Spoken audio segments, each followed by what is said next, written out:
and also taking opportunity into investment and so forth, right? So actually having your income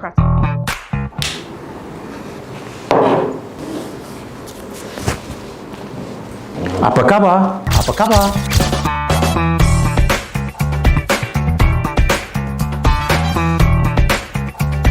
Welcome back to our part 2 of MCO. How has it affected us? Let us hear from the Rakyat what's the one lesson they have learned from this whole COVID-19 in Malaysia. What are their future preparations? What's the one lesson you have learned from this whole COVID-19 in Malaysia? I think for medical facilities, they're quite used to being prepared in cases of emergencies. But I think this incident or emergency or crisis now, as we call it, has highlighted the importance of preparedness, the importance of having proper equipment, proper training to staff, and proper health messages which are ready to be put out and put in place in case there is an emergency. Also, I think the necessary systems to prevent cross-infection will probably continue even if there is no COVID-19. So what COVID-19 has done is it has put in place safety measures to prevent infection for not just COVID-19 but for future infections. So in that sense, I think a good point that has come out of this whole incident is that perhaps there's more care and safety measures put in place.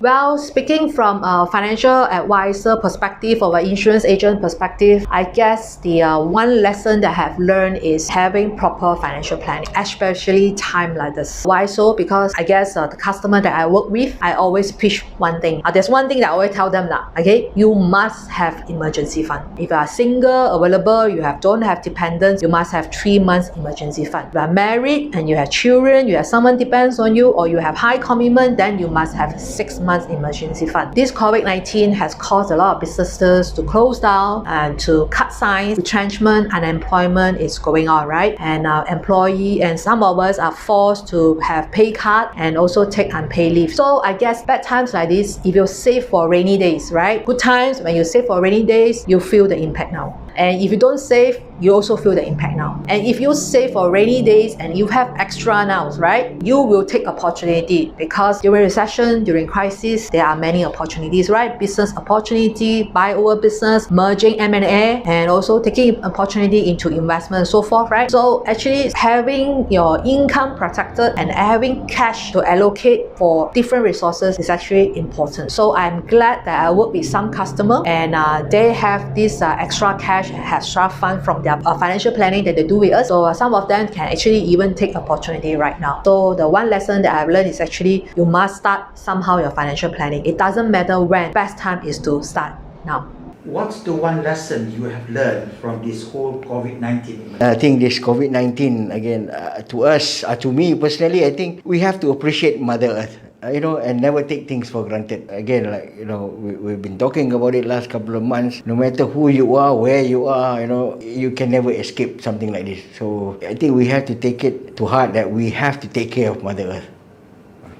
During these 3 months of lockdown, I got a chance to sit down and re-look into our business model together with our team, which we overlooked for so long due to the packed schedule before the lockdown.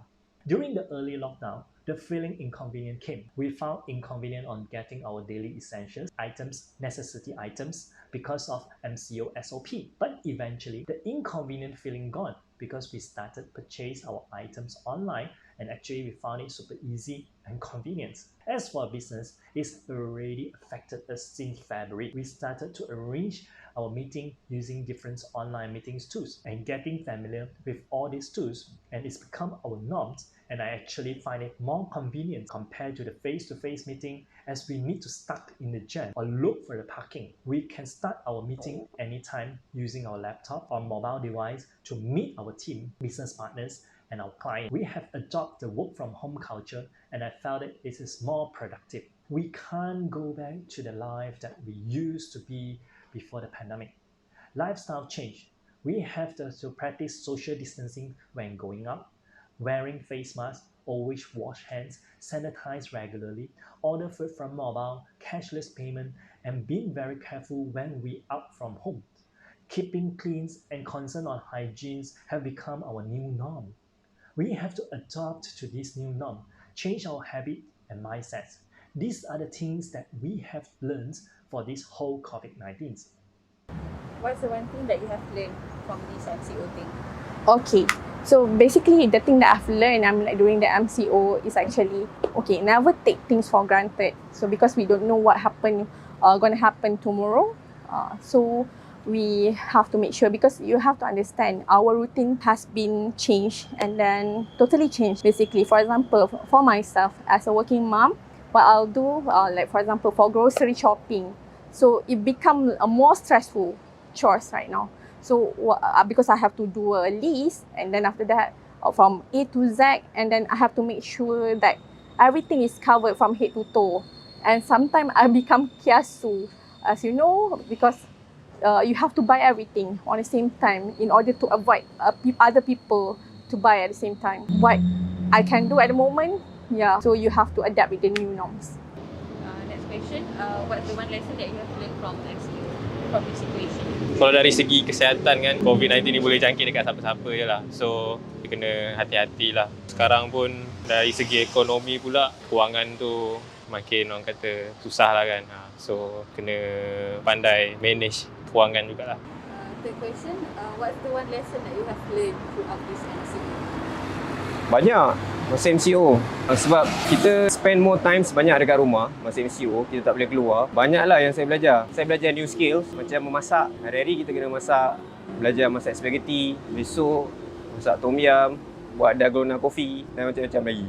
During MCO juga saya banyak membaca buku dan juga belajar skill-skill yang lain. Tengok lebih banyak series dekat Netflix. Start main semula gitar. Sebab boring kat rumah, tak ada buat apa-apa. So, kita buat something yang boleh spend our time lah dekat rumah. So, sepanjang MCO ni, apa benda paling penting yang kau boleh belajar? Sepanjang MCO ni, so yang penting macam saya sebagai peniaga, saving tu mestilah kena ada. So, yang kedua tu jaga kesihatan lah.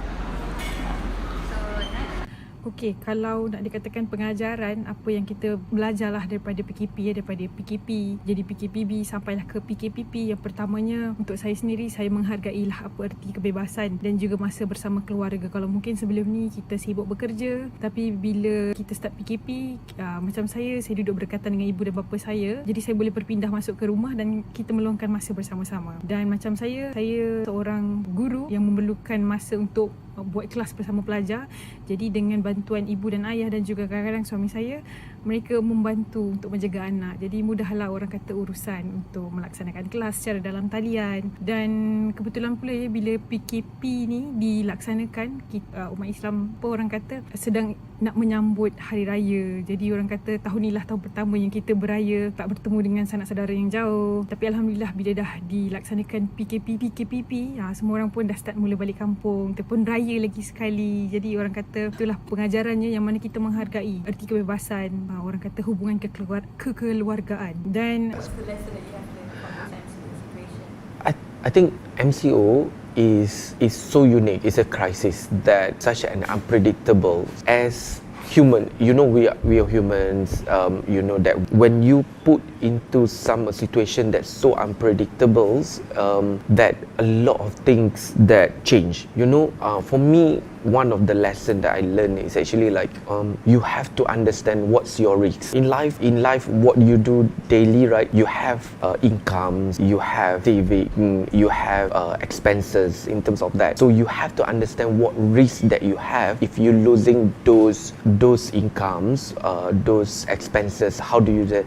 So I think the one lesson that I learned is actually like you have to regularly do risk assessment about yourself, like risk assessments about your connection with your family. And then this MCO is not just about you. It's not just like you having a specific incident or something like that affect you. It's affect everyone. So it means it's not just like, oh, can you help me in terms of that. So everybody is in the same situation. So we have to understand what risk on self and then also what's other people affected from us, because I'm sure However, there's a lot of other people like, you know, like husband and wife, they have more risk that they have to do. Being myself alone singles, you know, the risk is different. So everybody have the risk. So you need to understand what's your risk. It's not just about, lesson like, you have to keep saving. The most important lesson that I learned is actually about risk assessment in terms of that. Yeah.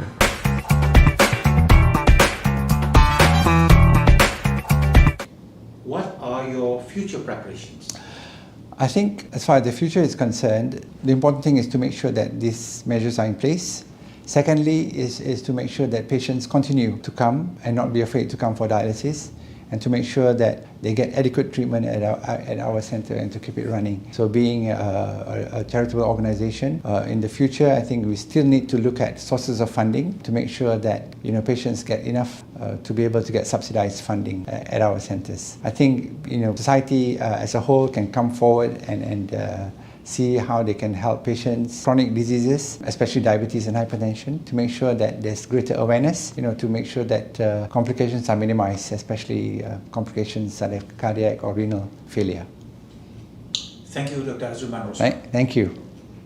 What are the future preparations? I guess the number one future preparation is, you need to continue to upkeep yourself. I guess continuous learning must be there. You must continue to upgrade yourself, develop either personally or professionally. Because during retrenchment like this, during unemployment like this, if you have more than one skill set, right, you are not easy to be retrenched, right? If you are someone valuable to the company, you will not be easily to retrench.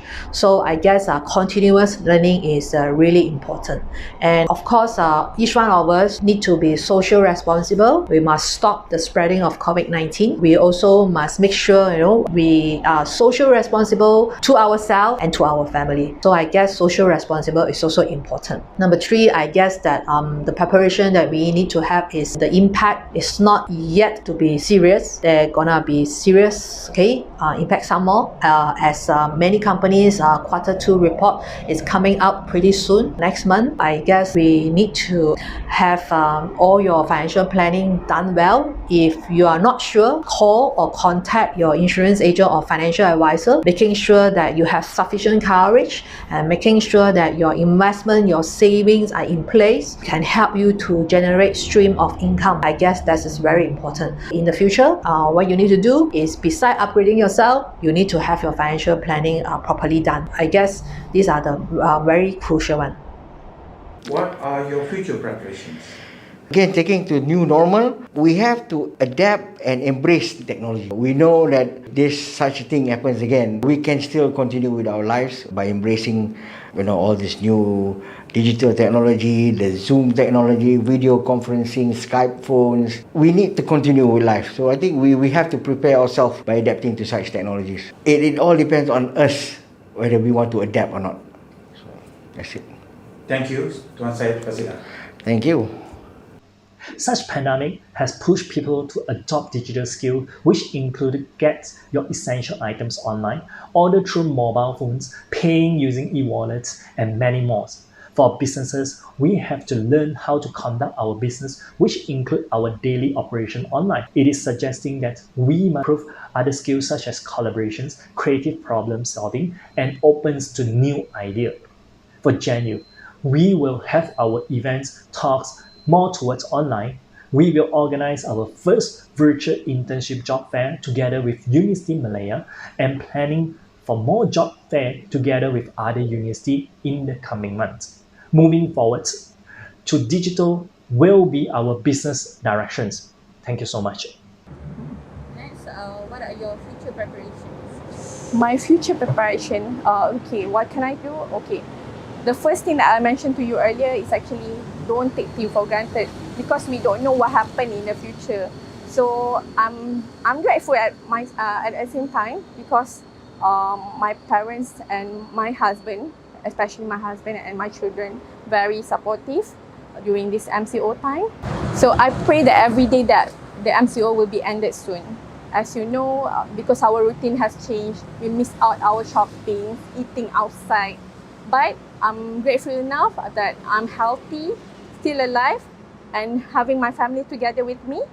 So we have to adapt with this new future, new norm, wearing face mask and stay home together and stay safe. What are your future preparations?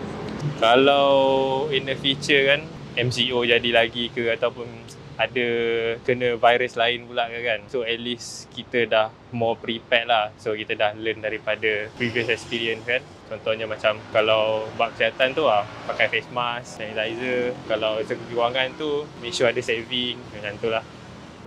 What are your future preparations? Seperti yang kita tahu MCO ni banyak impact dia kepada manusia. Especially siapa yang bekerja tu, orang punya job security tu tak apa strong. Kita dengar ramai orang yang dah jobless because of banyak majikan yang tak boleh cope the cost. Apa yang saya boleh buat sekarang, saya kena start buat financial preparation lah. Kena start banyak savings ataupun kalau ada something yang saya boleh buat side income to generate my income, saya akan buat lah. So that in future kalau ni terjadi lagi, at least kita ada financial backup lah untuk kita survive. Apa Rakak punya preparation in future? Preparation untuk future, of course saving, okay, then kesihatan kena jaga. Kita tak boleh harapkan, macam saya penjaga dalam universiti kan, so saya bukan tak boleh harapkan menjaga universiti sebab kita tak tahu benda ni akan jadi kan. So saya plan akan cari kedai kat luar lah, sebab kat luar kan ada customer lagi lah. Kalau dekat dalam universiti ni dah ada ready customer. Kalau dikatakan jugalah apa yang kita boleh, orang kata kita cadang ataupun terancang untuk masa hadapan, yang pastinya saya rasa simpanan untuk masa hadapan itu sangat penting, dan juga kita perlu ada satu pelan kesihatan yang mana kita pun tak tahu kita sihat selama-lamanya ataupun tidak. Jadi mungkin pelan kesihatan adalah satu rancangan yang mungkin saya akan pertimbangkan untuk saya dan keluarga selepas ini, dan juga simpanan masa hadapan yang sangat panjang yang sangat perlu. Sebab kita pun tak tahu apa akan jadi pada hari esok. Jadi itulah pendapat saya untuk apa yang terjadi sepanjang PKP. What are your future plans? I think personally and also at business, in terms of this, we have to find a sustainable option in terms of that. Most importantly is actually you need to be very agile in business. You need to be innovative, and then you have to do quickly in terms of that, and then you cannot be too rigid in certain things. You have to be very, very flexible in terms of that, and then you have to understand what's challenged. I think world has changed the MCO. I think Malaysia has changed. We understand that what's the government is doing. There was flexibility in terms of like what, not say flexible, sorry about that. It's actually is what we assurance that the government that offer in terms of that, and then what does you need to do out of that in terms of that. So the future plan is actually you work hard to evolve. You got to work hard. Nobody is going to save you except yourself, and then you have to work together as an entity and then stand together, because like I told you before in the previous question, it's actually like it's not just affected one person, it's affected everybody's, the whole community. So everybody got to stand together, rally together. As a business, this is the first time that we see all FMBs stand together to do this. Yeah.